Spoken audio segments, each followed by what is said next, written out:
el Espíritu Santo trajo a nosotros la simiente de Dios, la vida de Dios, la semilla de Dios, que es Jesús, para que seamos como el Jesús.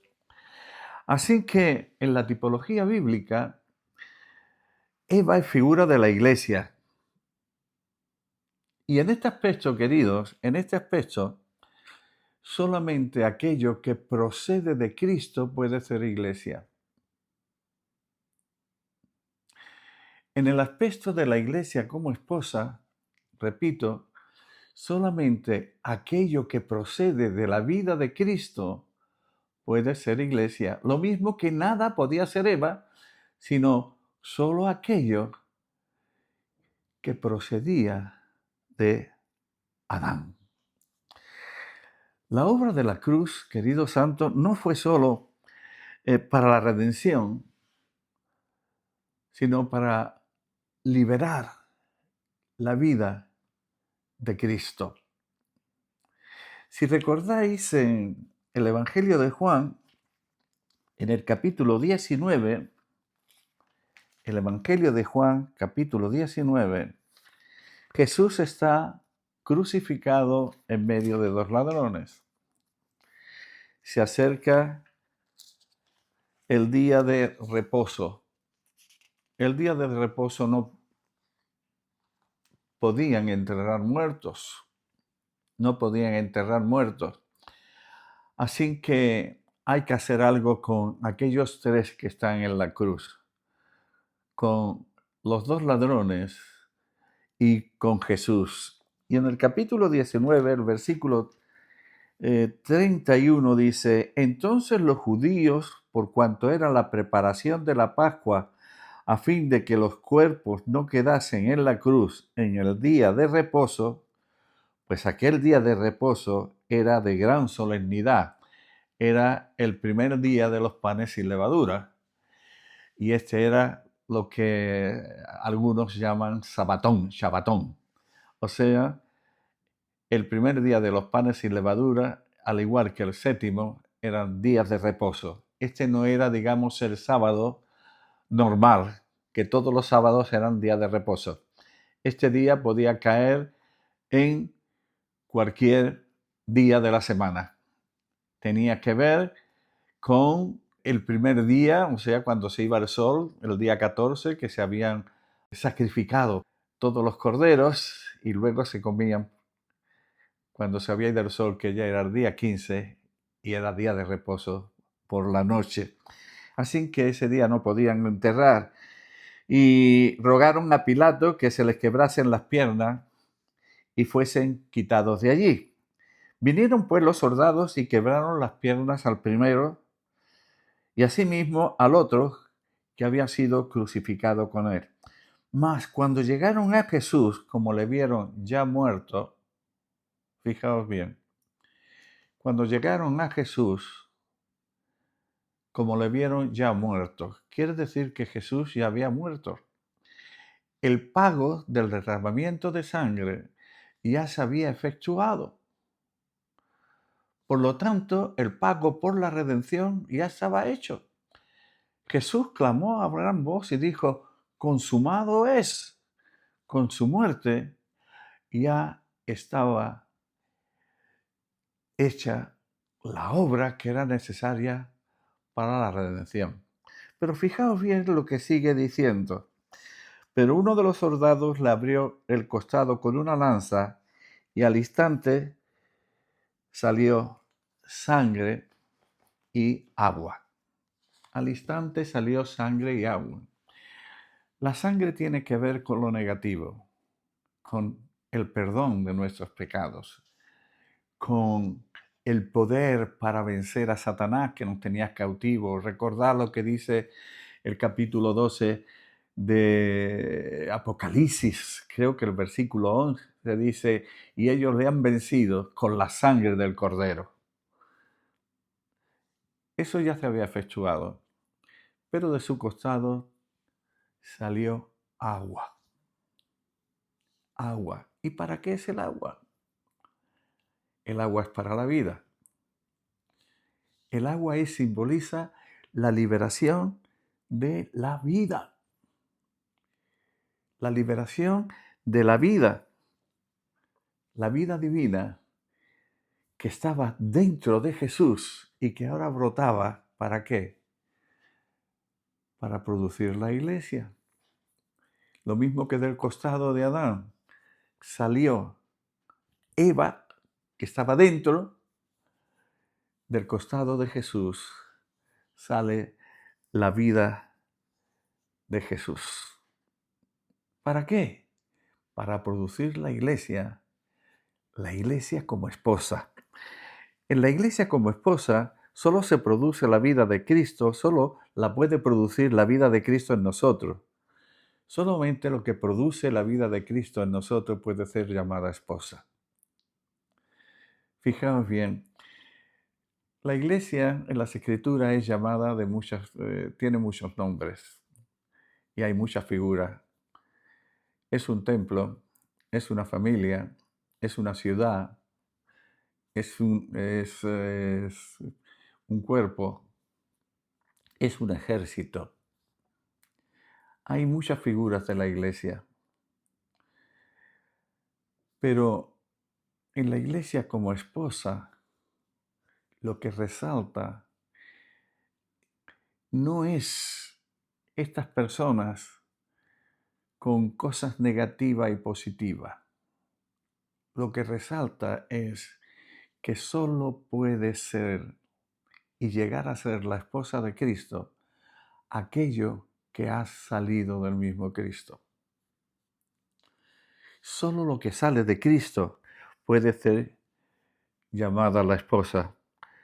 Para edificar es importantísimo el origen de lo que hacemos.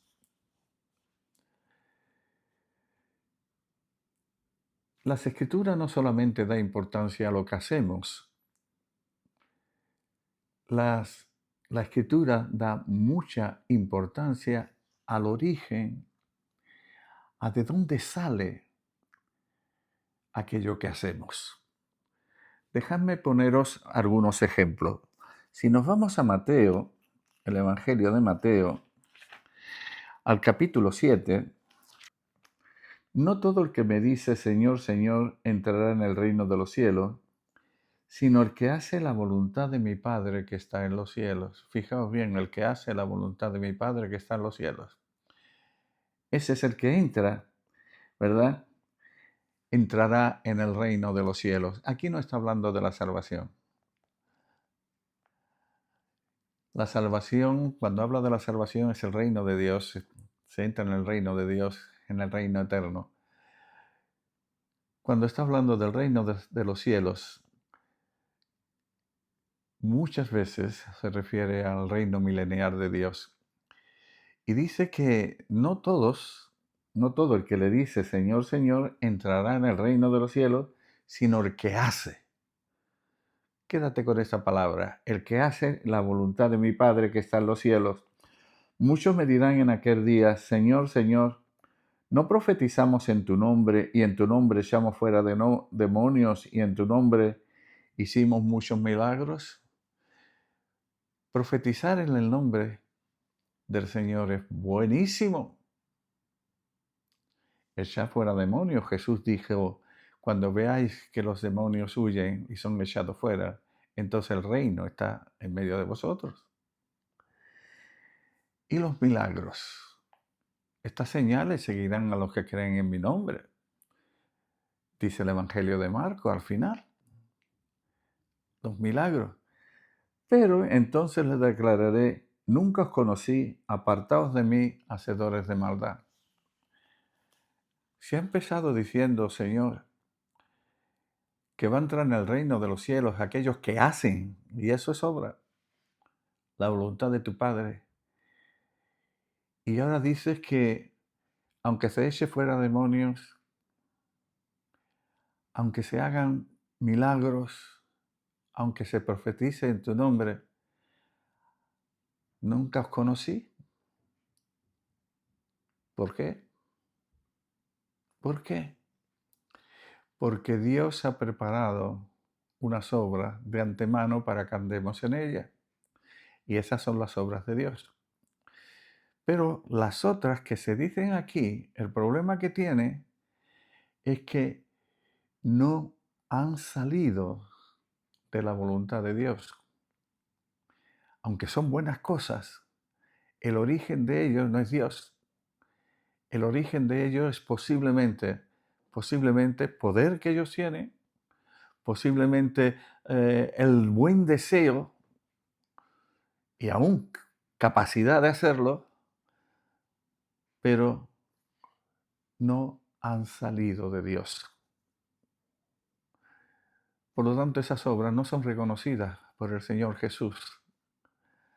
Aquellas cosas que no salen del costado de Jesús no son la iglesia como esposa. No son la iglesia como esposa.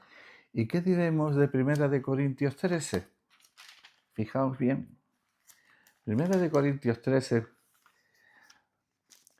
un texto tan conocido acerca del amor. Y dice el apóstol Pablo así, los primeros 3 versículos. Si yo hablase lenguas humanas y angélicas y no tengo amor, vengo a ser como metal que resuena o címbalo que retiñe. O sea, puedo hablar como los ángeles, pero si no tengo amor, es solo ruido. Y si tuviese profecía, hombre, esto es bueno, y entendiese todos los misterios, esto es buenísimo. Y toda ciencia significa conocimiento. Y si tuviese toda la fe de tal manera que trasladase los montes, y no tengo amor, nada soy. Y si repartiese todos mis bienes para dar de comer a los pobres, y si entregase mi cuerpo para ser quemado, y no tengo amor, de nada me sirve. Todas estas cosas son obras buenísimas. Son obras buenísimas, pero que no sirven. ¿Por qué? Porque no tengo amor. Pero no se puede tener mucho amor y poco Dios. Dios es amor. Aquí está diciendo el apóstol que aquello que no nace del mismo corazón de Dios, aunque sea bueno, no tiene valor para Él. No tiene ningún valor para Él. Repito, no se puede tener mucho amor y poco Dios, ni mucho Dios y poco amor. Si estamos bien anclados en la persona de Dios, todas aquellas cosas que salen de Dios se hacen en amor y por lo tanto tienen valor y por lo tanto edifican la iglesia como la esposa de Jesús. Las cosas naturales que nosotros tenemos y que puede ser bueno, no sirven para la edificación.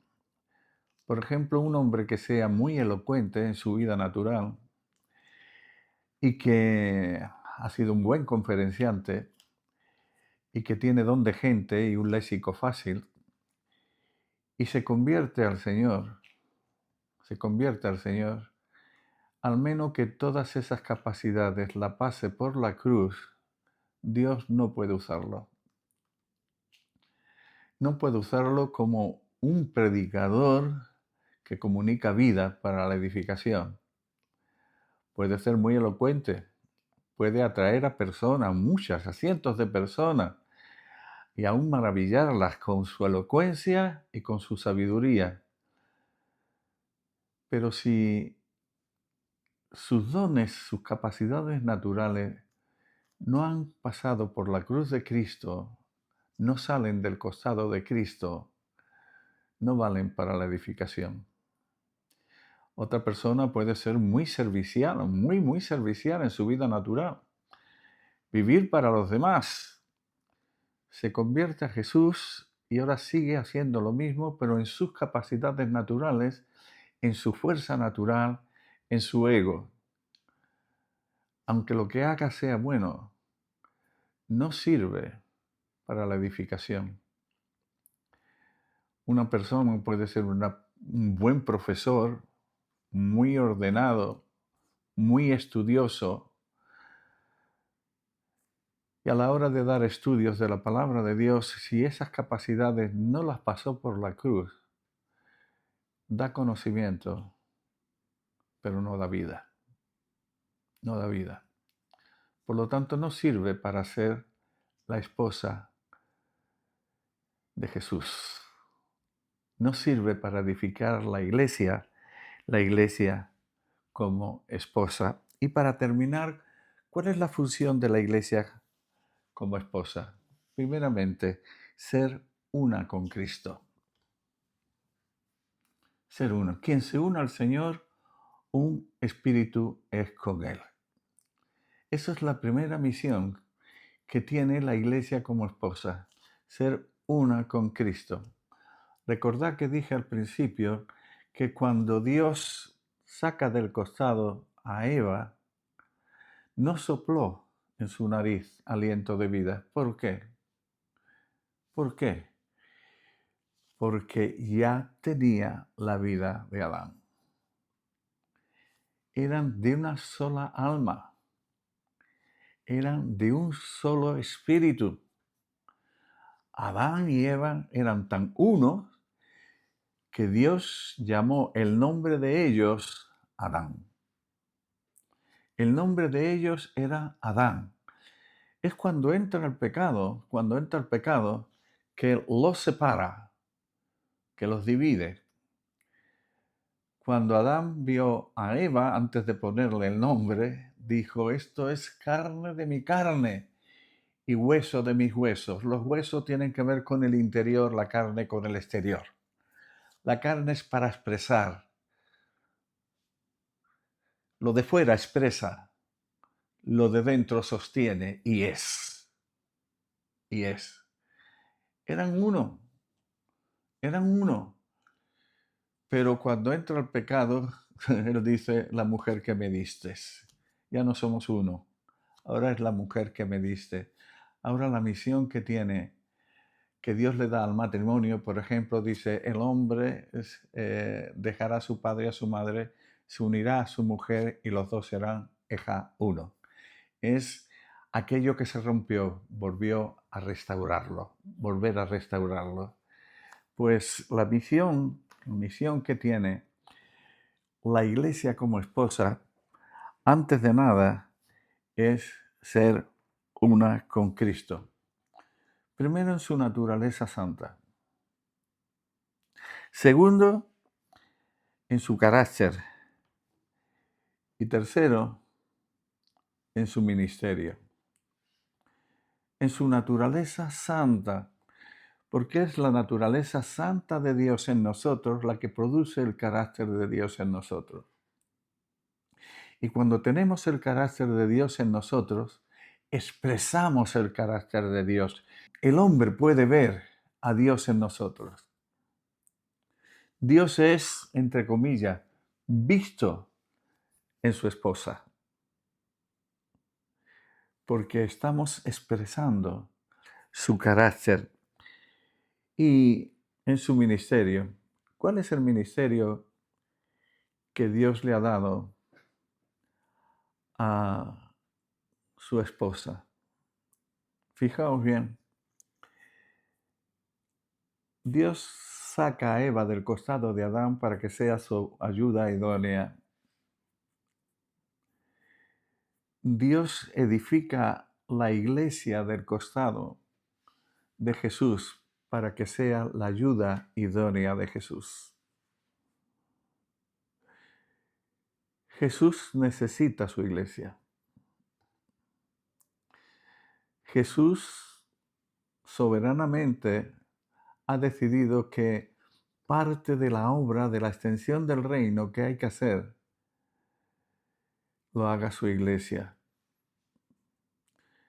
El Señor, antes de ascender a los cielos, le dijo a sus discípulos, por tanto, y haced discípulos. ¿Quiénes tenían que hacer los discípulos? Ellos, los discípulos. ¿Dónde? En todas las naciones. ¿Cómo? Bautizándolos, metiéndolos, dentro del único nombre que existe, que pertenece al Padre, al Hijo y al Espíritu Santo. ¿Y qué más tenían que hacer?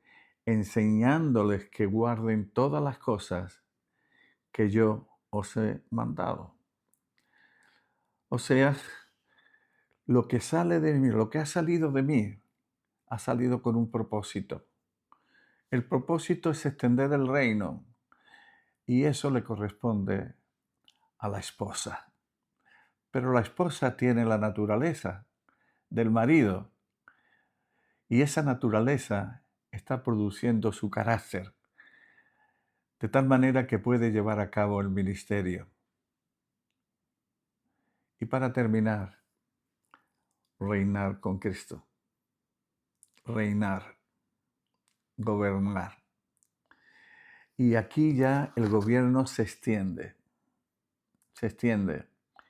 Cuando Dios hace al primer Adán, su gobierno está aquí, en la tierra.